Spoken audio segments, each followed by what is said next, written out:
Ladies and gentlemen, it's your boy Malcolm Miller, and I'm back once again with another vlog for you guys. And let's talk about LaVar Ball once again. LaVar Ball is yet again in the headlines and steady causing controversy, and people are steady getting pissed off at this man. They're enraged. They calling him all type of despicable names. Why? Because he chooses to be the person to provide economic empowerment for his family. Economic growth for his family and generations to come. And also he's laying a blueprint for other people, whether he's doing it intentionally or not. He is doing that. So he's decided to give kids an alternative to going to college and playing basketball. He's going to start up a league. He's proposed to start up a league where kids can come and make $10,000 a month playing in this league.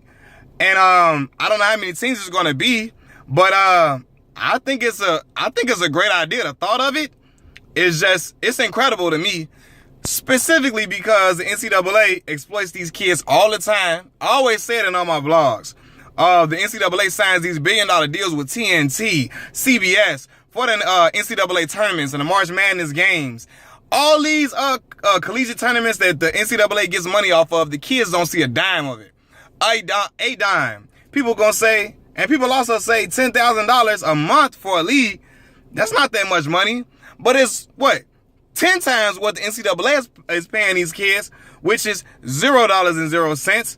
Although I'm going to be objective and say I know that there are instances where these top collegiate athletes, the blue chip athletes, the one and done players, are getting money from these schools to go and play for them. But LaVar Ball's alternative, I think it's man. I like the idea of it.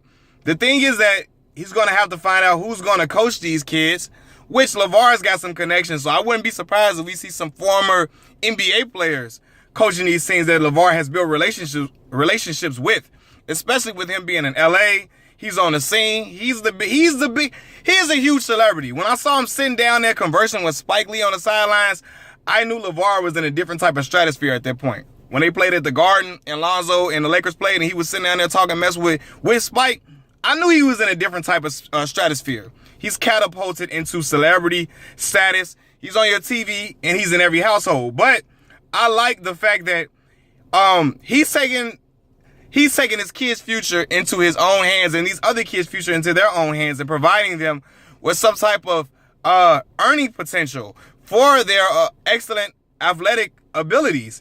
Because let's be honest, only 2% of the kids in NCAA go to the league. And they go to school under the guise that they're getting a free education. Again, I tell y'all, you have to use that term loosely, because for one, what education are they really getting? They're taking a lot of paper classes with degrees that can't get them a job in the future. They're so into their sports that they don't have time for internships because they have to be at school in the summer workouts, summer camps, all that type of stuff. They don't have time for internships to spruce up their resume.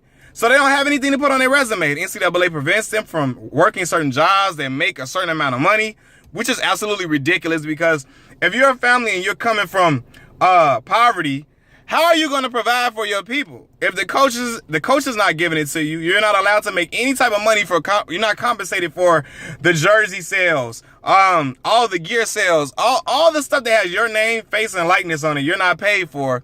And you're struggling, you in the hood, and you ain't really got that much to eat. Mama can barely pay rent.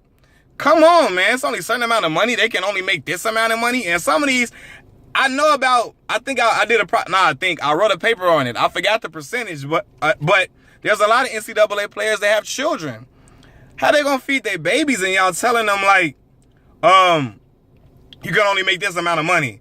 And some people say don't have kids out of wedlock, don't have kids so early. Things happen, ladies and gentlemen. There are plenty of people that have children in their teens, on their early 20s. They have to provide for their kids, and they don't have to. LaVar Ball is providing an outlet for these kids to make money at a young age for their abilities. $10,000 a month?